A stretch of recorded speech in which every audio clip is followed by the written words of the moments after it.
3 periode bayangan. Ya, secara spesifik memuji Presiden Jokowi sebagai presiden terbaik Republik Indonesia. Dan sekarang dia menyesal. Tapi saya mulai kecewanya itu ketika anak mantu jadi wali kota.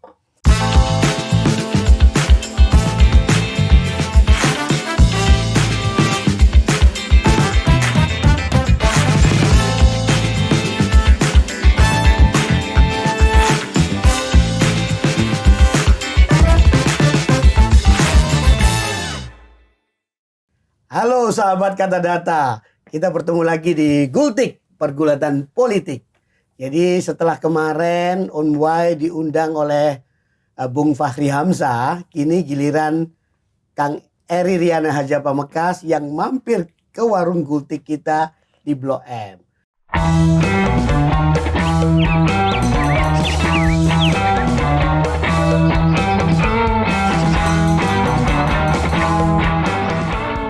Biasanya ada pedagangnya ini, yang kita bukan Gultik yang melayani, tapi kali ini beliau kayaknya lagi pusing hadapi situasi politik yang gak karu-karuan, jadinya ya udah lalu istirahat aja dulu gitu kan, kita istirahatkan sambil dengerin kita ngobrol, gitu Kang.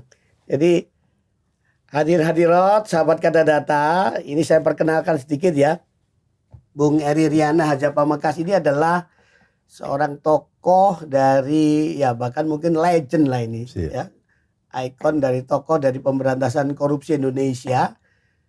Beliau dulu pernah menjadi dirut PT Timah ya kan di BUMN, kemudian menjadi komisioner KPK pada tahun 2003 sampai dengan 2007 ya.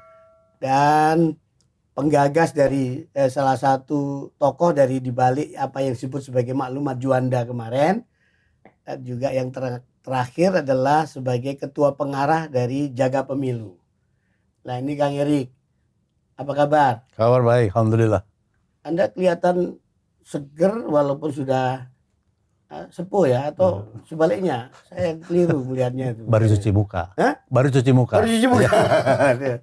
Kang Erik, Kang ini kok bikin Jaga Pemilu itu apa sih? Jaga Pemilu. Jaga Pemilu muncul sebagai tindak lanjut maklumat Juanda, ya, turunan dari maklumat Juanda.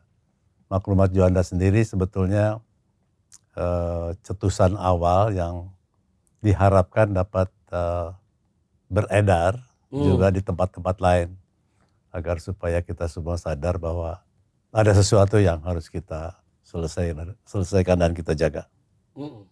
Apa itu sesuatunya itu apa? Ini masyarakat pengen tahu. Kita udah nggak pada saatnya lagi basa-basi lagi. Iya. What's going on? What's wrong? Ya kan? Yang paling utama adalah proses jadinya Mas Gibran sebagai cawapres. Jadi bukan soal Mas Gibrannya, tapi prosesnya. Ya. Prosesnya sehingga ada persepsi kuat di masyarakat bahwa ini ada sedikit pemaksaan gitu ya, pemaksaan dan boleh jadi ada intervensi juga terhadap Mahkamah Konstitusi. Jadi nothing personal ini ya? Tidak. Saya senang orang-orang muda maju. Ya, saya senang. Muda kita yang semua kebetulan senang. oleh Gibran. Ya, betul. Ini prosesnya. Prosesnya. Ya. Anda yakin itu sebelum diputuskan oleh MK kemarin, Majelis Kehormatan Mahkamah Konstitusi, atau setelah diumumkan bahwa ada pelanggaran etik berat di situ? Nah, sejak sebelumnya persepsi mengenai hal ini kan sudah muncul dari berbagai pihak, dan salah satu yang kemudian menjadi benih maklumat Juanda itu adalah WA terbukanya Mas GM.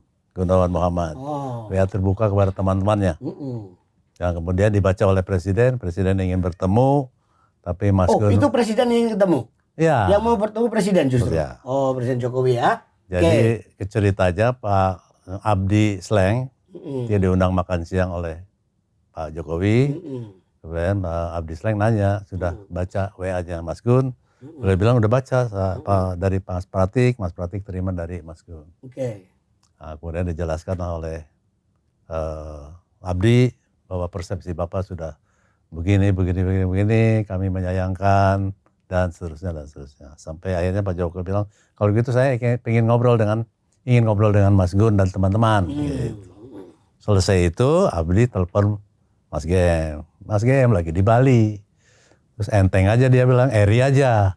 Kebetulan memang 2-3 hari sebelumnya kami berdiskusi agak dalam mengenai hal ini. Terutama menjelang sidang MK tanggal 16 Oktober. Sampai akhirnya Mas GM ngeluarin surat itu, kemudian Mas Butet Kertarajasa juga menyusul dengan WA terbuka yang isinya serupa. Akhirnya kami sepakat untuk membuat semacam petisi yang kemudian kami sebut Maklumat Juanda. Itulah yang kemudian dirancang oleh Alif dan teman-teman kami semua. Dan sebelumnya atas penugasan GM, akhirnya saya bertemu dengan Pak Jokowi Minggu malam. Bersama pertemuan itu sebelum Maklumat Juanda ya? Sebelum. Ya, okay. Jadi Abdi menghubungi saya. Dia bilang Mas Gun nggak bisa, Mas Gun nunjuk Kang Eri. Akhirnya kita sepakat standby. Diterimalah kurang lebih jam 8 malam. Siapa aja itu? Minggu malam. Siapa aja? Abdi, Pak Pratik, Pak Jokowi dan saya. Oke. Berempat. Jadi berempat pertemuan. Berempat. Okay. Di mana itu Pak? Di Istana Negara. Istana Negara di Jakarta ya? Jakarta. Okay. Ya, Pak Jokowi menerangkan betapa pentingnya negara kita ini, perekonomian sudah baik, 15 tahun lagi kita akan menjadi negara maju, perlu stabilitas politik. Kemudian beliau cerita juga mengenai pemilu, pilpres dan sebagainya. Sampai akhirnya beliau bercerita bahwa gagasan Mas Gibran jadi cawapres itu bukan dari beliau, tapi dari Pak Prabowo. Sampai 4 kali beliau mengusulkan, Pak Jokowi nolak. Sampai akhirnya diterima ketika hasil survei menunjukkan Pak Prabowo melesat. Oke. Akhirnya ya silakan saja asal sesuai aturan. Itu ceritanya, cerita Pak Jokowi. Nah, jadilah kemudian MK memutuskan seperti itu. Nah, baru kami bereaksi dengan Maklumat Juanda. Nah, dalam pertemuan itu kapan? Malam ya? Minggu malam. Minggu malam jam berapa? Jam 8. Jam 8 berapa lama, Kang? Hampir sejam lah, 45 menit lah. 45 menit ya? Ya. Disuguhin apa aja sama Presiden? Oh gitu. Apa teh? Teh aja. Teh aja. Nggak ada cemilan-cemilan gitu kan ya? Ya. Ini menarik guys. Ini pertama kali wawancara dari tokoh jadi Ketua Dewan Pembina ya, pengawas Dewan Jaga Pemilu ya Anda ya? Dewan Pengarah. Dewan Pengarah dari Jaga Pemilu. Ini apa LSM ya? Semacam itu. Gerakan masyarakat. Hah? Gerakan masyarakat. Ya, ini pertama kali langsung kita culik Kang Eri ini dari acaranya tadi untuk ngomong di Gultik. Nah, total berapa lama tadi? Sorry, berapa lama diterima? 45 menit. 45 menit ya. Sempat lihat jam berarti ya? Berapa lama gitu? Iya, pas pulangnya kita lihat jam. Oh, ternyata hampir sejam gitu. Oh, nggak terasa ya. Jadi yang paling penting apa dalam pembicaraan dengan Presiden Jokowi malam itu? Nah, ini saya harus cerita dulu. Sebelum bertemu Pak Jokowi, saya Zoom meeting sama Mas Gem, sama Alif, sama beberapa orang, Usman Hamid, Nong, adalah kurang lebih 10 orang lah. Teman-teman aktivis ya. Untuk menampung aspirasi saya mesti ngomong apa. Oke. Gitu kan. Jadi saya datang sebagai perwakilan sekelompok kecil orang.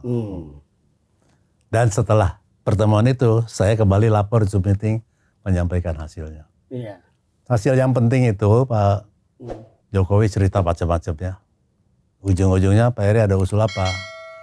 Begini Pak, kami ini ingin melihat Bapak itu menyelesaikan jabatannya dengan baik, dengan elegan, sebagai negarawan yang dikenang oleh banyak orang dalam jangka panjang. Kalau Bapak berkenan, yang pertama Bapak harus klarifikasi adalah soal persepsi bahwa Bapak terlalu jauh intervensi urusan pencapresan dan pencawapresan yang akan datang ini. Syukur-syukur bisa dengan bukti Pak. Saya pikir itu perlu ditegaskan. Oh bagus Kak, dicatat. Oh dicatat. Yang nyatet siapa? Pak Pratik. Oh Pak Pratik. Bagusnya tolong catat. Oke, biasa itu ya. Seneng dong kita. Terharu lah ya. Terharu. Terheru kalau ada Mas Heru. Oh, Terheru ya. Oke. Terus apa lagi? Satu lagi Pak, seandainya Bapak berkenan, di depan publik Bapak sampaikan, apapun putusan MK, saya berharap Mas Gibran kembali ke Solo, menyelesaikan masa jabatannya sampai selesai, dan tetap loyal kepada partai pendukung. Oh itu bagus. Beliau ikut catat. Catat lagi. Catat, Pak Pratik. Oh Pak Pratik bawa notus beneran ya? Wah, selalu kan. Bawa. Ada fotonya nggak itu? Nggak ada. Kalau ada fotonya keren. Terus? Udah, itu nggak ada lagi. Udah gitu ngobrol macam-macam kiri kanan. Udah gitu selesai kita pamit. 45 menit masa ngobrolin cuman itu doang? Enggak, di tengah-tengahnya banyak. Di tengah-tengahnya banyak obrolan-obrolan. Banyak soal penting yang harus dibicarakan sama Presiden. Betul. Soal pilpres, soal ekonomi, hilirisasi, macam-macam lah, banyak. Nah, ketika itu kan sampai pada usulan supaya ya Presiden tidak intervensi, tidak cawe-cawe, ya kan? Begitu sampai pada usulan seperti itu, ekspresinya Pak Jokowi seperti apa? Aku nggak tahu aku salah, nggak tahu aku salah lihat atau salah persepsi. Iya. Tapi aku lihat sih serius deh, beliau serius. Jadi ya, makanya aku senang. Wah ada harapan ini kan. Jalannya seperti apa ya beliau kan pandai lah mencari jalan. Mudah-mudahan memang betul-betul diterima gitu. Itu cuma sekedar dicatat untuk akan dilaksanakan oleh beliau, terucap seperti itu, untuk ya baik akan saya laksanakan atau saya catat saja. Walau alam. Tapi asumsi saya dicatat tuh akan dilaksanakan. Oke. Paling tidak harapan lah ya. Iya, harapannya ya. Yang lucu, begitu selesai, saya zoom lagi kan. Iya. Sama 10-12 orang itu. Ya satu-satunya yang positif cuma Mas Gun. Oh, alhamdulillah, mudah-mudahan dilaksanakan. Tapi selebihnya bilang, wah Pak Eri kena prank. Kata. Oh gitu, teman-teman yang lain itu.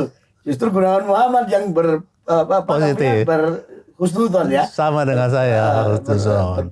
Dengan penuh harap. Iya, dan penuh harap. Ya. Tapi ternyata besoknya kan nggak keluar. Kecuali tindakan yang ingin menunjukkan bahwa beliau netral. Mengundang para cawapres kan, kemudian mengumpulkan PJ-PJ kepala daerah. Yang 3 cawapres itu ya makan siang itu. Iya. Kemudian manggil PJ-PJ kepala daerah, harus netral dan sebagainya. Ya bagus lah, ya mudah-mudahan satu kata dan perbuatan, mudah-mudahan. Tapi ternyata walau alam. Kok jawabannya Allah gitu loh. Gimana Kak? Kita minum dulu deh. Minum dulu. Mangga. Ya. Aduh. Tegang. Biasanya ini pedagang gultik nih. Aduh, ikut pusing gara-gara politik. Anak saya pesan gultik tadi. Saya nggak ngerti. Namanya gultik itu. Ada kan? Tinggal tolong disiapin ya teman-teman ya.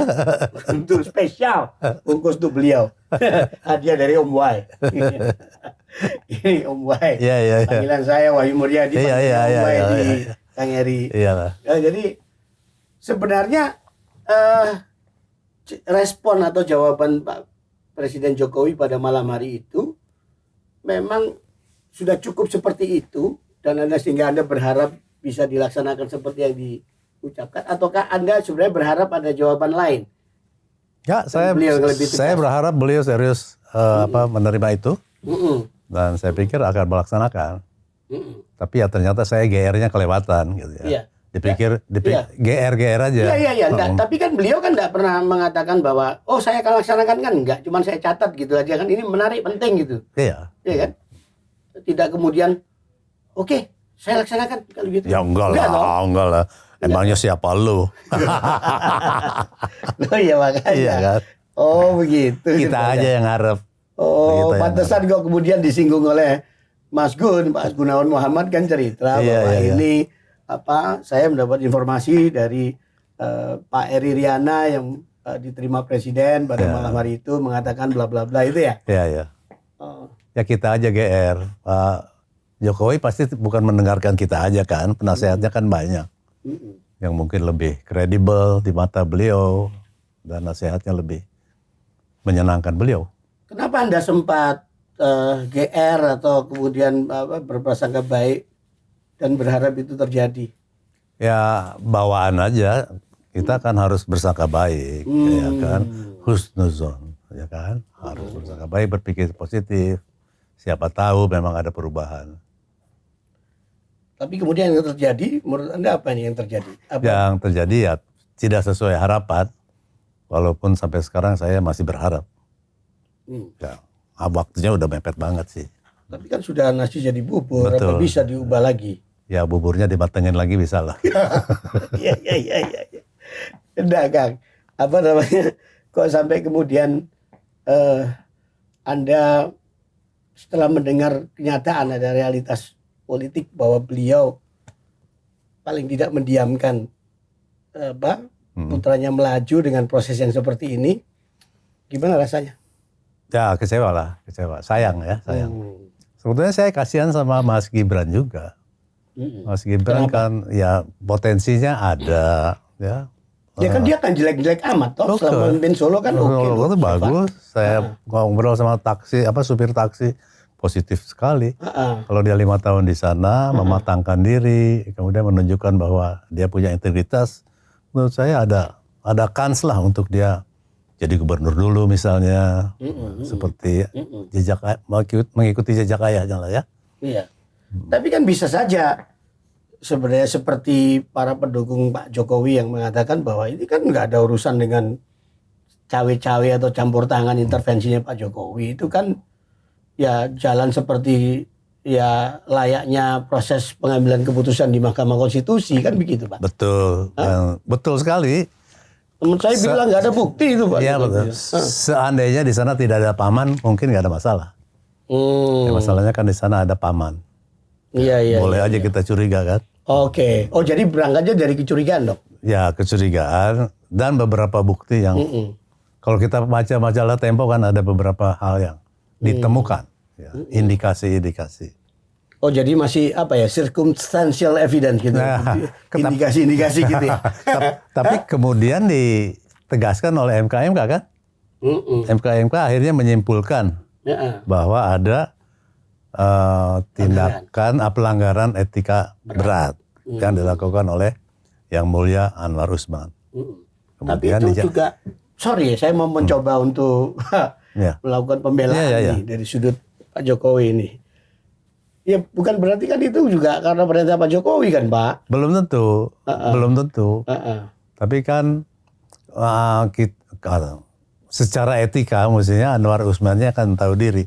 Dia mestinya tidak hadir pada saat itu kan, pada saat menyidangkan hal ini yang terakhir itu. Iya, memang dalam peraturan perkara-perkara yang sebelumnya dia tidak tampil dong, tidak hadir. Tapi ketika tiba-tiba hadir yang 90 ini dia hadir gitu ya. Itu yang membuat MKMK curiga, kemudian mendalami kan. Iya, oke. Nah, pendalaman oleh MKMK itu yang kemudian melahirkan keputusan pelanggaran etika berat. Iya. Tapi sampai ke Pak Jokowi kan masih jauh nih, belum tentu langsung karena beliau. Betul, belum tentu. Ini kan soal hubungan kekeluargaan yang disimpulkan oleh persepsi. Oh iya. Yang tadinya Anda harapkan kalaupun sudah katakanlah diputuskan seperti itu oleh MK oleh paman, ketua MK-nya itu, kemudian dikoreksi oleh Jimli Asidiki sebagai ketua MK. Harapan Anda seperti apa waktu itu setelah putusan pelanggaran berat itu? Ya itu, Pak Jokowi tetap mengatakan bahwa Mas Gibran kembali saja ke Solo. Cakep banget ya. Cakep. Ya. Kalau itu terjadi apa? Cakep ya? Pak Jokowi. Harum lagi.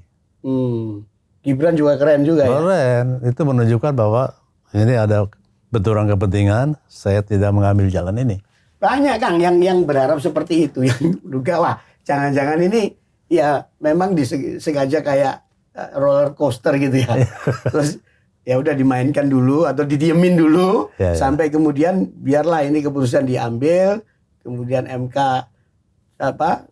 memutuskan seperti itu, dikoreksi oleh MKMK, ya kemudian Pak Jokowi menyatakan udahlah saya putuskan anak saya tidak maju atau Gibran ini mengumumkan tidak maju. Cantik. Keren itu ya. Cantik banget. Cantik. Akan dikenang sepanjang masa kalau itu. Iya. Sebagai yang positif ya. Sebagai yang positif. Nah, sekarang akan dikenang juga sepanjang masa tapi negatif. Oh gitu ya. Iyalah. Yang pertama kali terjadi.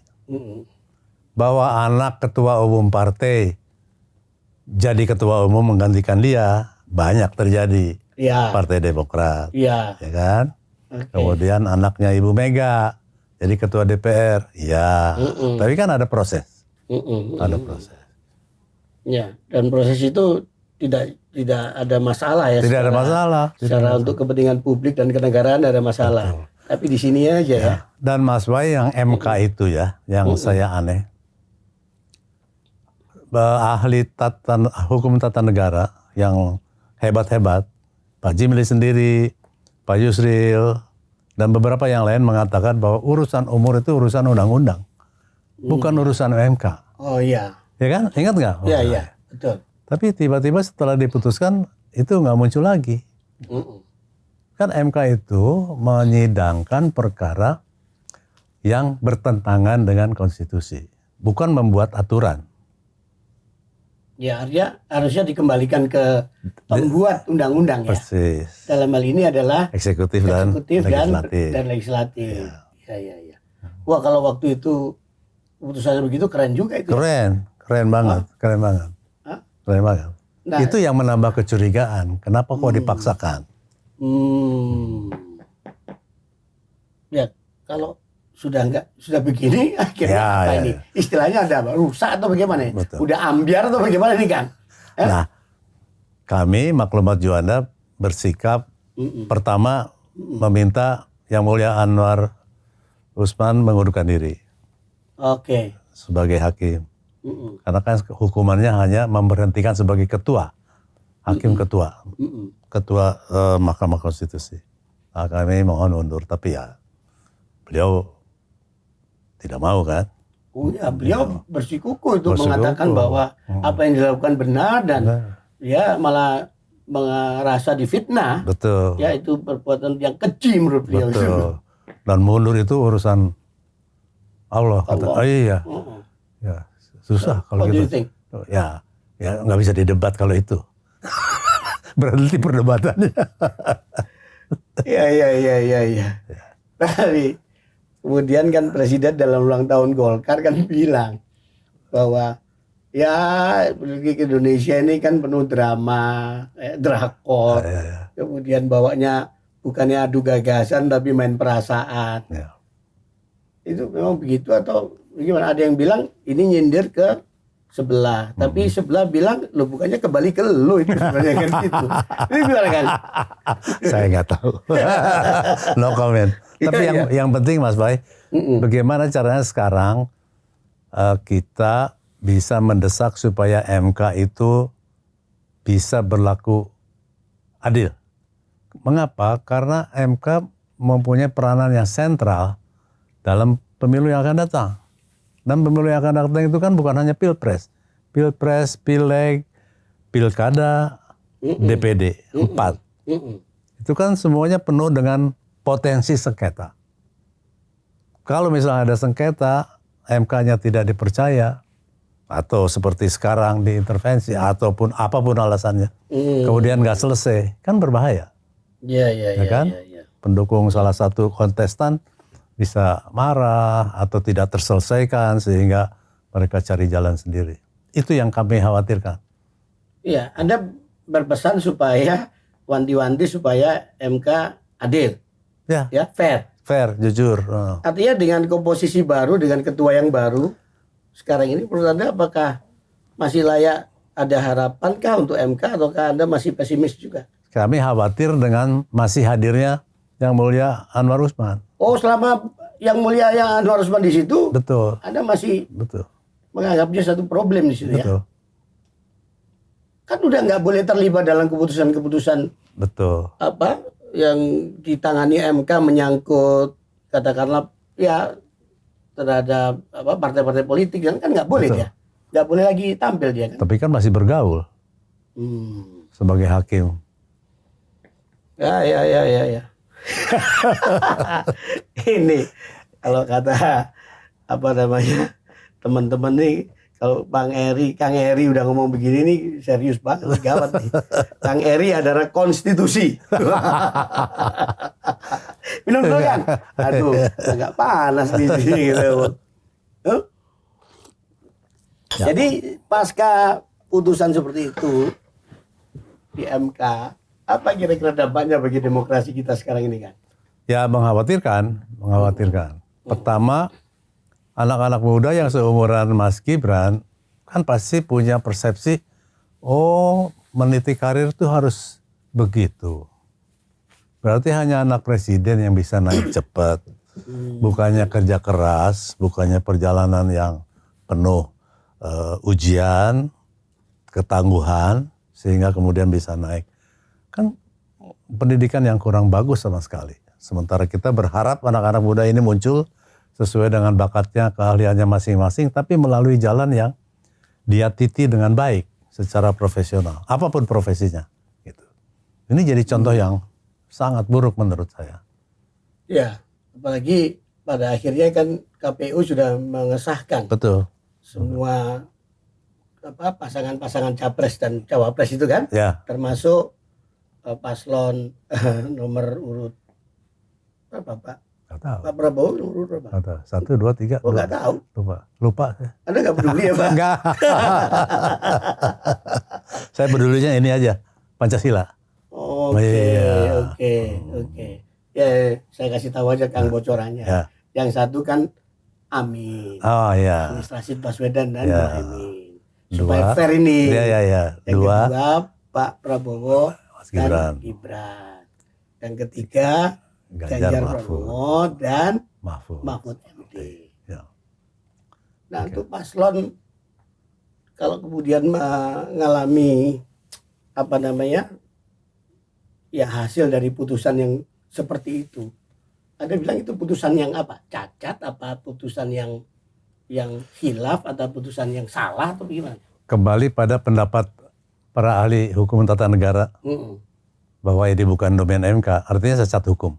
Oke. Nah, katakanlah cacat hukumnya kita lewati, cacat etika. Karena benturan kepentingan tidak diperhatikan sehingga sidang tetap dilakukan oleh mereka yang memiliki benturan kepentingan.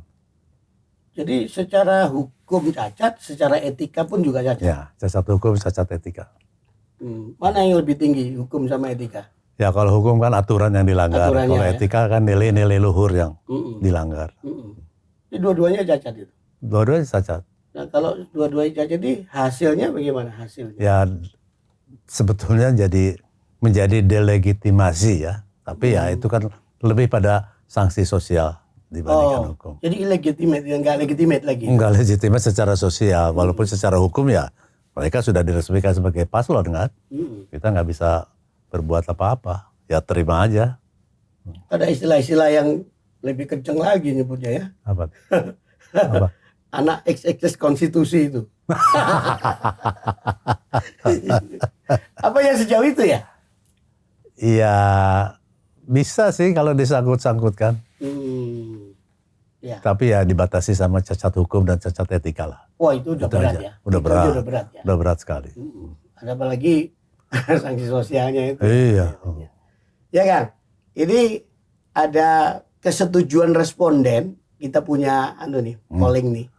Ada kesetujuan responden bahwa putusan MK soal usia capres-cawapres merupakan penyalahgunaan wewenang Jokowi. Ini per Oktober 2023. Ini waduh, hampir separuhnya ini dari responden setuju 49,9%. Ya. Kemudian ada yang tidak setuju, tapi banyak juga yang tidak setuju 33,2%. Ini yang tidak tahu atau tidak menjawab 17%. Masih ada yang nggak tahu dan nggak menjawab. Dan ada yang nggak setuju loh. Dianggap sebagai satu penyalahgunaan wewenang Jokowi loh kan. Sah dong mereka menganggap begitu. Sah sekali. Mungkin karena ketidaktahuan atau cuek atau nggak mengerti. Nggak paham. Ya. Nah ini menurut indeks demokrasi versi Economist Intelligence Unit ya, demokrasi di Indonesia ini dibilang cacat katanya begitu ya. Ada 5 indikator besar yang EIU pakai, yaitu proses pemilu dan pluralisme politik, kemudian tata kelola pemerintahan, tingkat partisipasi politik masyarakat, budaya politik, dan kebebasan sipil. Nah, menurut Kang Eri, apakah putusan MK itu membuat indeks demokrasi Indonesia makin memburuk? Oh ya, ya. Hah? Oh ya. Sure. Pasti ya. Ya. Ya, dunia internasional kan menyoroti hal ini juga, bukan domestik kan? Ya, ini datanya juga kita kumpulkan nih Kang. Ada skor indeks demokrasi liberal di negara-negara Asia Tenggara tahun 2022. Itu Timor Leste yang indeksnya itu 0,51. Kemudian Indonesia di bawah Timor Leste 0,43 ini. Nah, ini makin kecil makin bagus maksudnya? Ini apa nih maksudnya? Makin kecil makin jelek. Oh, artinya yang paling jelek itu Myanmar, kemudian disusul Kamboja, Laos, Vietnam, Thailand, Filipina, Malaysia, Singapura, Indonesia lumayan dong bagus dong. Iya, juara kan? kedua dong ya. Juara kedua bagus itu indeks demokrasi liberalnya kan. Ya, dari situ. Jadi walaupun kalah dikit dengan Timor Leste. Ya artinya indeks yang sudah bagus ini apa bisa merosot ya kira-kira Kang ya? Itu mungkin diukur dari kebebasan berbicara, kebebasan berpendapat, ya kan. Tapi nggak apa-apa Kang Eri ngomong apa aja bebas kok sekarang. Iya kan? Iya, terus bebas mendirikan partai politik dan sebagainya, kan ukurannya kira-kira itu. Iya, ini banyak istilah loh Kang, apa namanya? Apa itu menunjukkan bahwa ada legitimasi atas berlakunya dinasti politik di tanah air. Anda setuju dengan istilah dinasti politik itu? Sama sekali tidak. Gimana? Sebagaimana saya ceritakan tadi, kekeluargaan dalam partai politik itu bukan hal yang haram, bukan hal yang dilarang, tidak juga melanggar etika. Kan buktinya Pak SBY mengangkat AHY jadi ketua umum Demokrat, kan nggak ada masalah. Yang masalah itu internal mereka. Jadi kapan waktunya bagian gue, kata kader-kader yang lain kan. Begitu juga Ibu Puan sama Bu Mega. Tapi kan ada proses melalui kongres dan sebagainya. Nah, yang dipersoalkan sekarang ini adalah proses tiba-tiba Mas Gibran jadi cawapres. Tidak melalui proses yang proper dan benar. Proper dan benar, ya. Menurut Kang Eri. Betul. Ya kan? Dan kawan-kawan. Kawan-kawan. Jadi bagaimana Gibran yang lain melihat hanya Gibran yang anaknya presiden yang bisa secepat itu. Sementara yang lain harus kerja keras, meniti karir dengan profesional, dengan jujur dan sebagainya. Iya Kang, ngomong lihat-lihat time frame ya. Tadinya banyak loh yang berharap. Termasuk terus terang aja saya juga ngira wah ini jangan-jangan masih ada injury time kayak atau apa begitu ya. Betul. Sebelum pengesahan oleh KPU dari paslon itu bisa saja mundur dan diganti. Betul. Masih boleh. Tepatnya lagi sebelum masa akhir pendaftaran dari paslon itu kan. Betul. Iya kan harusnya. Tapi tidak terjadi. Tidak terjadi. Ada sempat harap-harap itu terjadi. Oh sangat. Nunggu gitu ya. Sangat berharap ya. Kan banyak calon lain kan, udah disebut-sebut kan, ada Erick Thohir, ada Erlangga Hartarto, banyak pilihan sebetulnya kan. Iya. Tapi mungkin secara polling mungkin Gibran yang paling tinggi yang ngangkat Prabowo. Polling kepentingan maksudnya. Polling kepentingan gitu. Nah ini soal dinasti politik kan. Tingkat kesetujuan responden terhadap dinasti politik di Indonesia. Ini per Oktober 2023. Ada yang bilang sangat setuju, 18%. Setuju, 26,6%. Tidak setuju, ini bilang dinasti politik, 33,7%. Dan sangat tidak setuju, 21,6%. Ya umumnya mereka banyak mengatakan ini bukan dinasti politik. Ya. Anda juga nggak gitu ya? Nggak ada. Saya pikir keliru anggapan itu. Pemahaman kita berbeda. Oke. Kan seperti saya sampaikan tadi itu. Kalau kekeluargaan nggak apa-apa tapi lewat proses. Iya. Bukan tidak boleh, boleh dan tidak dilarang, tidak melanggar etika. Jadi tidak dinasti politik nggak apa-apa menurut Anda? Kekeluargaan. Oh, Kekeluargaan. Seperti ayahnya jadi ketua umum, anaknya mengganti. Gitu. Itu asal prosesnya dilalui dengan baik. Kalau yang dilakukan oleh Pak Jokowi beserta keluarganya, ada Kaisang yang menjadi ketua umum PSI dalam waktu 2 hari, kemudian ada mantunya yang juga jadi wali kota, itu dinasti bukan itu menurut Anda? Ya bukan lah. Bukan ya? Ya bukan. Pemahaman dinasti saya itu secara terencana semuanya diarahkan supaya menjadi pejabat publik dengan pengaruh bapaknya sebagai presiden. Oke. Itu dinasti politik. Ya. Jadi itu belum sampai gitu ya, masih kekeluargaan aja ya. Bukan, Jokowi sudah melakukan itu. Oh, Jokowinya. Iya, Pak Jokowi sudah melakukan itu kan. Anaknya dan mantu jadi wali kota. Menyingkirkan calon yang ada dan didukung oleh PDIP. Ya, artinya nggak ada masalah itu? Sebetulnya masalah. Masalah. Kan tidak melalui proses. Iya. Sekali lagi, ini masalahnya masalah proses. Kalau prosesnya proper, benar, tanpa harus menyingkirkan orang lain, ya nggak ada masalah. Nah, sekali lagi saya mau clear nih. Dinasti politik di Indonesia itu ada nggak sih? Ada. Ada. Siapa contohnya? Ya contohnya Partai Demokrat, ya kan, dari SBY turun ke ya kan, Bu Mega dan Puan. Terus kemudian yang lain, belum lagi yang kepala daerah itu ya, daerah banyak itu ya. Ya. Keluarga si A, si B, si C itu banyak sekali. Betul. Dan itu tidak dilarang, tidak dicegah. Jadi bukan isu ya, dinasti politik itu. Sekarang isu. Oh, sekarang jadi isu. Oh, ternyata Pak Jokowi membiarkan itu terjadi karena ada cita-cita juga untuk melaksanakan itu. Kira-kira begitulah. Anda melihat apakah ini semacam terobosan jalan keluar dari, katakanlah, keinginan dulu kan pernah ditiupkan Pak Jokowi 3 periode. Ya. Kemudian ditolak, salah satunya dari PDIP, Bu Mega tegas konstitusi, kembali ke konstitusi. Ya. Kemudian larinya di perpanjangan. Ya. Juga mentok juga kan? Ya. Sehingga terus kemudian dicari ketemu formula begini atau by nature aja nih? Enggak, saya kira itu episode berikutnya, episode terakhir dari 2 episode sebelumnya. Ya kan? Artinya masih terkait ya? Ya, 3 periode gagal, perpanjangan gagal. Ya, ini 3 periode bayangan. Oh, 3 periode bayangan. Melalui tangan putranya. Anak kesayangan. Anak kesayangan. Cuma nanti itu tujuannya apa sih, Kang? Kalau yang saya tangkap tujuannya adalah ingin menyelamatkan program-program yang merupakan anak kandungnya Pak Jokowi. Legasinya ya? Legasinya. Warisan beliau ya? IKN. Terus? Hilirisasi.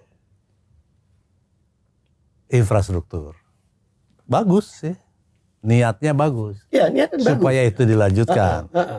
Ya kecuali IKN lah. Masih ada kontroversi sana sini. Tapi sekarang udah jadi. Mau diapain lagi? Anda termasuk gak setuju IKN? Oh, saya setuju. Anda setuju ya? Saya IKN setuju.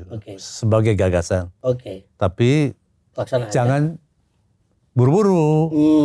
Itu kita ngomong 15-25 tahun. Jadi jangan diforsir, jangan digenjot sekarang. Jangan gitu digenjot sekarang. Ntar uang habis sampai harus menggadaikan macam-macam jangka panjang kan berbahaya. Jadi prinsip setuju, cuman pelaksanaannya jangan buru-buru. Kan kalau mau jujur ini kan gagasan Bung Karno sebetulnya kan, Palangkaraya. Kemudian pindah ke IKN sekarang ini. Menurut saya bagus membentuk kawasan ekonomi baru di mana ibu kota diletakkan di sana, mengurangi beban Jawa, nanti pusat pemerintahan di sana. Ya, artinya kalau mau meneruskan cita-cita luhur itu, ya paling enggak ya warisan beliau tadi. Kan manusiawi dong, Kang. Betul. Ya. Betul. Ya, walau jalannya seperti ini kan. Betul. Beliau seperti tidak yakin bahwa paslon yang lain tidak akan melanjutkan programnya. Mungkin itu kekhawatirannya. Dan menurut saya kekhawatirannya agak berlebihan ya. Oke. Dan kalau misalnya nih, ini masih omong kosong, wishful thinking ya. Kalau misalnya Pak Prabowo menang bersama Gibran, sekarang ini kan polling mengatakan angkanya unggul nih. Ya kan? Kalau ada yang bilang bahkan kalau pemilihannya sekarang Prabowo pasti menang gitu. Nah itu bisa tercapai nggak ini kira-kira cita-cita luhur itu? Di bawah kepemimpinan Presiden Prabowo misalnya. Belum tentu juga. Belum tentu juga, kita nggak tahu. Ya ada bilang Pak Prabowo udah berubah, alhamdulillah, mudah-mudahan betul. Ya, Kang, ini ada yang bilang ini, tapi tolong dikoreksi, Anda kan juga lumayan intens berkomunikasi ya, walaupun bukan intens sekali-sekali kan? Sekali-sekali. Ketemu dengan Pak Jokowi ya kan, seperti Ahad malam itu kan. Ini ada yang bilang sekarang Pak Jokowi ini tidak mudah dikritik dan tidak mau mendengarkan saran. Apa sampai sejauh itu ya beliau ya? Menurut saya bukan nggak mau mendengarkan, beliau lebih mendengarkan penasihat-penasihat yang lain, atau beliau memang sudah punya rencana sendiri. Penasihat-penasihat yang lain itu siapa? Ya kan banyak. Ya, oke. Jadi sekarang akhirnya Anda bikin katakanlah barikade gerakan politik yang namanya Jaga Pemilu kan? Ya kan? Bukan gerakan politik. Itu gerakan apa? Kan kami atau kita semua berharap MK itu kembali seperti MK yang kita harapkan, menjadi kepercayaan publik untuk menjadi wasit yang baik pada waktu pemilu nanti. Kenapa kok keberatan disebut gerakan politik? Kan ya bukan, itu memberikan impact politik yang bagus kan? Aku jelasin dulu. Karena yang MK ini kelihatannya tidak bisa diharapkan, maka pada tahapan yang di bawahnya kita bikin gerakan masyarakat untuk membantu Bawaslu sebetulnya. Kan ini tugasnya tugas Bawaslu. Gerakan masyarakat sebenarnya. Gerakan masyarakat. Membantu Bawaslu ya. Mari kita bantu Bawaslu mengawasi pelaksanaan pemilu. Kalau ada kecurangan, kita sediakan platform untuk melaporkan. Karena kan harus ada gambar, harus ada video. Nah, itu bisa diupload lewat handphone. Nah, kita tampung melalui ya nggak tahu lah, ada super apps apalah, ya saya nggak ngerti itu. Aplikasi ya. Aplikasi. Nanti kita kumpulkan, kita verifikasi, kita serahkan ke Bawaslu. Atau kalau persengketaannya di luar kewenangan Bawaslu ya ke MK. Itu sebetulnya. Siapa aja yang ada di situ kan? Ya penggagasnya itu nomor satu yang ada Mas GM. Ada Sulistiawati Irianto, ahli hukum, Bivitri Susanti, Zainal Arifin Mokhtar, kemudian Clara Yuwono, ada Anton Supit, ada siapa lagi? Gabungan budayawan, pengusaha, ada akademisi banyak. Ada Pak Prof. Akmal Taher, ada Harkrisnowo. Ada siapa lagi? Mutia Gani, diketuai oleh Natalia Subagio. Oh, ketua Natalia Subagio. Ya. Memang ini aktivis semua ini. Tokoh yang ingin Republik ini menjadi lebih baik ya. Iya. Kan? Kepedulian. Ya, Anda dari tadi berkali-kali nyebutkan nama Gunawan Muhammad nomor 1 terus tadi. Ini penting nggak sih? Penting. Karena dia kan paling mencintai Jokowi. Iya kan, di mana-mana muji. Pak, dia pernah cerita waktu dapat bintang di Jepang dari Kaisar Jepang. Iya. Ya, secara spesifik memuji Presiden Jokowi sebagai presiden terbaik Republik Indonesia. Dan sekarang dia menyesal. Iya. Kecewa. Iya. Walaupun banyak orang yang kemudian sinikal juga. Iya. Emangnya kemana aja Mas Gun, Mas GM. Kemarin pingsan loh. Gitu. Nah kalau menurut Anda gimana? Sebagai jubirnya GM nih, jawabnya ini. Sama lah. Tapi saya mulai kecewanya itu ketika anak bantu jadi wali kota. Kedua, Dari situ udah mulai ya? Iya, kedua ketika amandemen Undang-Undang KPK.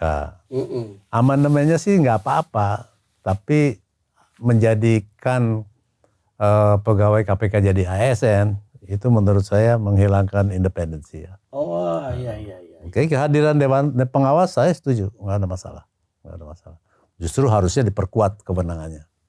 Oh, Dewan Pengawas ya. Dewan Pengawas. Nah, artinya dengan amandemen itu Anda menyimpulkan itu melemahkan KPK? Melemahkan KPK secara umum karena khususnya dengan pergantian ASN itu. Oh, dengan menjadikan mereka jadi ASN itu. Ya. Apa akibatnya, Kang?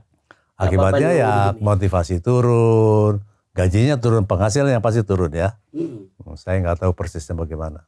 Tapi enggak, kalau jadi ASN kok jadi buruh itu loh. Saya tolong dijelasin dikit. Kan penghasilan turun. Oh, itu kan penghasilan. Penghasilan. Oke. Ya, itu kan menentukan motivasi juga. Ya? Penting dong, penting sekali. Penting. Kemudian kewenangan Dewas sudah bagus tapi menurut saya kurang kuat. Oke. Oh, Dewasnya kurang kuat sekarang ini? Kewenangannya menurut saya kurang kuat. Tanggung ya. Walaupun diisi orang-orang kuat, kurang kuat ya kewenangannya. Kuat. Tapi intinya adalah seleksi orang-orangnya. Iya. Nah, kalau menjadi ASN, itu apakah Anda khawatirkan ada intervensi dari kekuatan birokrasi di atasnya gitu? Ya, kurang lebih. Bisa begitu kira-kira ya? Selain penghasilan yang jadi merosot. Betul. Namanya BPN itu mesti angkanya kecil-kecil pasti. Iya. Itu aja. Dan pada waktu itu kan beliau memanggil juga kan, memanggil beberapa orang untuk dimintai pendapat. Tapi beliau nampaknya udah kukuh dengan amandemen itu. Sehingga kami kemudian menggugat ke MK. Cuman kalah kan. Ya kalau menggugat terus kalah ya sudah dong. Sorry. Jadi waktu itu pun Anda sudah mulai resah dengan adanya pelemahan fungsi KPK. Ya. Dan Anda sudah komplain kepada Presiden. Sudah. Pak Jokowi. Ya, Pak Jokowi bilang ya ini koalisi menghendaki ini, saya nggak bisa apa-apa, ya udah silakan gugat di MK. Nah, kami gugat di MK. Dan kalah. Ya sudah kalah ya terima aja. Iya. Aduh. Yang lain lagi misalnya soal apa? Soal SP3 gitu ya? Itu juga? Oh iya SP3. SP3 itu bisa positif bisa negatif. Karena kalau ada kehilafan kan semua bisa jadi. Salah dong. Artinya betul. Itu nggak masalah. Nggak ada masalah. Nggak ada masalah. Bisa benar itu betul. Kalau ada SP3 perlu betul. ya kan? Betul. Oke. Aduh, jadi apalagi tadi ada kaget ketika mulai mantu jadi wali kota. Anak jadi wali kota. Anak jadi wali kota. Amandemen Undang-Undang KPK. Amandemen. Apalagi itu? Udah sementara dimaafkan ya kalau jadi, itu. Yang lain dimaafkan. Jadi dicatat bener nih. Catat. Sebagai ikon konstitusi nyatet ini. Iya kan? Waduh. Lah enggak, maksud saya ini selama ini kan komunikasi antara bapak-bapak sekalian dan ibu-ibu, ya aktivis segala macam, relawan. Dengan Pak Jokowi kan lumayan lah ketemuan berkali-kali itu. Betul. Masa mentok sih? Ya. Beliau lebih mendengar yang lain barangkali. Iya kan? Iya kan? Itu mungkin karena nikmatnya kekuasaan ya. Betul. Minum dulu. Minum dulu. Nah, jadi dijaga pemilu itu kan, apa yang perlu dijaga yang paling penting? Yang paling penting kecurangan dari mulai masa kampanye sampai kecurangan pada waktu pencoblosan. Oke. Jadi masa kampanye dan pencoblosan. Ya. Iya. Masa kampanye misalnya ada hal-hal yang dilanggar yang tidak dibolehkan dalam peraturan yang ada di KPU, ya kita tampung laporan-laporan itu dan kita sampaikan ke Bawaslu. Apa Anda dan teman-teman sudah melihat ada gejala ketidakadilan atau pemihakan bagaimana kan kira-kira? Ya, sudah mulai lah. Sudah mulai. Sudah mulai. Mulainya tipis-tipis tempat tebel-tebel nih. Ya, ada yang tipis, ada yang tebal. Iya. Yang tipis yang baliho-baliho.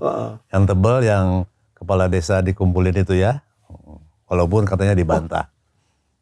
Yang tipis itu baliho. Iyalah tipis. Ya. Bukannya tebel tuh baliho diturunin kan? Ya, dibanding asosiasi kepala desa dikumpulin. Oh itu dikumpulin? Yang Anda tahu tuh apa? Mendukung. Saya lihat saya belum konfirmasi secara utuh ya, tapi yang saya dengar dibaca di WA itu ya mendukung paslon 2. Ya, tapi masih khawatir juga ini nanti wasitnya nggak adil nanti ini Ya, kira-kira. kita harus jagain, kita harus kawal. Makanya harus jaga ya, harus kawal ya. Harus kawal. At all cost, At all cost. Ya. at all risk. Iya, at all risk. Dan ada juga satu lagi, Mas Wai. Ini juga penting untuk menyadarkan generasi muda pentingnya pemilu bagi kita semua, termasuk bagi mereka. Karena kita akan memilih legislator yang akan membuat undang-undang yang mengatur kita. Ya kan? Jadi kan jangan sampai mereka cuek jadi golput itu, bahaya banget. Jangan. Kesadaran politik ini juga akan menjadi tujuan sampingan dari jaga pemilu ini. Ya. Oke. Menjadarkan, mengencourage anak-anak muda untuk pergi ke TPS. Pilihannya apa aja yang menurut mereka yang terbaik. Tapi Jangan golput. Jangan golput. Oh, justru jangan golput. Jangan. Karena golput itu satu, dia tidak melaksanakan haknya dan juga kewajiban. Kedua, kertasnya bisa dipakai. Bisa disalahgunakan. Oleh siapapun ya untuk kepentingan orang lain, pihak lain. Ya, nanti seberapa efektif itu tim Anda itu, tim jaga pemilu itu sebagai gerakan masyarakat? Ya, mudah-mudahan lah. Sekarang sudah makin banyak orang yang mendaftar, tapi kita menunggu aplikasinya dulu. Oh, aplikasinya jadi ini jawabannya sedang di teknologi ya? Teknologi aplikasi. Karena basisnya teknologi. Oke. Teknologi, ya. Tapi ya, at the end of the day, pada akhirnya kan nanti kan pada penghitungan, segala macam. Ya, kan pada waktu hari H-nya, kan ada perhitungan cepat kan. Nah, kita mengimbangi. Kita juga mencoba mencatat dari sebuah TPS. Oh, gitu. Baik dari saksi maupun dari saksi yang ada maupun dari relawan-relawan kita. Sanggup itu? Ya tidak semuanya lah. 800.000 TPS, 800.000 lebih TPS. Itulah ya mungkin kita sampling yang penting-penting gede-gede aja, yang besar-besar atau yang rawan. Iya. Yang besar dan yang rawan. Kalau nanti ada pengumuman quick count segala macam, Anda setuju itu? Quick count? Ya setuju aja, tapi kan bukan sah. Belum perhitungan yang sah kan. Itu kan antara realitas dan perkiraan campur. Iya. Nanti Anda juga bikin semacam quick count gitu atau enggak? Enggak. Kami hanya mengimbangi aja, mengawal semua data yang dikirimkan ke KPU. Jadi cukup merupakan gerakan spontan dari masyarakat. Ya. Swadaya. Ya. Dananya dari mana? Ya saweran lah kita semua. Saweran ya? Ya. Serius, gak ada donor dari mana? Gak ada. Dari luar maksud saya. Gak ada. Donor asing ada nggak? Gak ada. Nggak harus clear ini. Gak ada. Saweran lah. Nggak ada. Misalnya nih, omong kosong lagi nih. Minta tolong untuk lembaga-lembaga internasional untuk ikut mengawasi begitu. Gini, Indonesia itu dalam 10 tahun terakhir sudah dianggap negara maju. Sehingga donor-donor sudah tidak menganggap lagi Indonesia butuh bantuan. Oh gitu? Iya, LSM banyak yang sudah tidak mendapatkan donor lagi. Jadi donornya itu dialihkan ke negara lain. Membutuhkan ya? Yang demokrasinya belum jalan atau ekonominya masih porat-marit. Kita sudah dianggap mampu. Oke. Ya khusus untuk jaga pemilu sih sama sekali nggak ada. Kita berusaha kontak pun tidak. Kita swadaya, rame-rame, saweran, itu aja. Padahal menurut Anda bantuan dari badan-badan internasional untuk ikut ngawasi masih perlu nggak sebenarnya menurut Anda? Di luar kita ini sudah mampu, sudah kaya atau tidak nih? Untuk saat ini saya pikir perlu. Perlu. Dari mana biasanya kan lembaganya itu? PBB lah. Paling tidak pengawas lah ya, pengawas yang ditugaskan oleh PBB atau NGO lain yang kita bisa percayai. Iya. yang mereka terus saja lembaga. tidak boleh campur tangan, Tidak dan boleh. mengawasi dan Nggak boleh. ya kan, nggak Ya. ada cerita-cerita untuk Nggak kemudian ada. mengintervensi hasil Nggak dan ada. seterusnya ya. Nggak ada. Hmm. Nggak boleh. Nah, kalau saweran begitu-gitu itu apa? Anda sebagai pensiunan punya duit untuk nyiapin itu? Nggak. Kekayaan gue yang paling berharga itu adalah Apa bos? teman. Banyak teman. Banyak teman yang menganggap ini hal yang baik. Biasanya mereka dengan sukarela mau nyawer. Sudah ada komitmen dari orang-orang itu. Sebagian sudah ada. Mantap. Mantap. Nah, ini yang terakhir nih. Apa nih Kang? Yang Anda harapkan pada ada bilang pesta demokrasi sekarang ini untuk Pilpres 2024 maupun untuk Pileg 2024 ini? Ya, ini kan bagian dari perjalanan bangsa yang penting. Ya. Oleh karena itu manfaatkan ini dengan baik. Jangan terlena. Pilih mereka yang punya program dan visi yang jelas. Dan juga jangan lewatkan hak dan tanggung jawab ini. Jangan sama sekali jangan golput. Dan yang paling penting lagi, ikut serta mengawasi jalannya pencoblosan di hari H di TPS masing-masing. Itu penting. Nah, ini saya dengar yang sudah mulai terlibat atau ikut mau bergabung di Jaga Politik atau bikin event-event yang diskusi yang kalian lakukan itu banyak ya? Oh, lumayan banyak. Ini? Tadi hadir Ketua BEM UI, hadir. Oh, ada. oh ya itu maksud saya itu. Iya. Saya pengen tahu kok jangan nama-nama yang itu aja gitu loh. Lo lagi juga. Banyak yang muda, ada Lutfi Ginanjar, ada. Oh, Lutfi Ginanjar. Ini penting disebut ini. Siapa lagi? Ada lagi tadi saya lupa namanya. Yang dari Think Policy apa? Ada. Ada beberapa perwakilan anak muda. Oke. Bagus. Oh. Terus yang selebritis ada nggak selebriti? Penting ini untuk menyebarkan gagasan. Belum tadi gerakan penting ini. Belum ada. Ini gerakan yang sangat penting di Republik Bos. Jadi perlu pelibatan yang lebih luas. Ada si Olga Lydia, ada Dira Sugandi, tapi tadi nggak hadir. Oh iya, artinya itu juga nama lama. Iya. Yang baru-baru dong. Ada saya lupa namanya tadi. Auf siapa tuh? Iya, nah yang juga menarik mungkin Anda perlu mengajak influencer yang oke punya, betul. yang bukan karena dibayar sana kemari itu, yang betul-betul independen. Ya Mas Wai kasih lah nanti saya. I will give you the name. Thank you. Oke, thank you Kang. Okay. Terima kasih banyak loh. Sama-sama. Udah ngobrol panjang belak-belakan dengan cara-cara yang agak-agak ya santun lah tetap kita. Gultik jangan lupa. Gultik 2 bungkus itu. Oh iya. Tolong siapin ya. Kita siapin spesial. Oke. Ya kan? Pakai telur ya? Pakai telur. Oke. Oke, sahabat Kata Data. Ya, demikian episode Gultik atau pergulatan politik kali ini. Menarik. Kita bincang-bincang dengan Pak Eriliana Japamekas, tokoh demokrasi dan konstitusi kita yang menjaga negara ini supaya lebih baik. Jangan lupa like, subscribe, dan tonton terus episode Gultik selanjutnya hanya di YouTube Kata Data Indonesia. Kalau bicara pakai data. Mantap.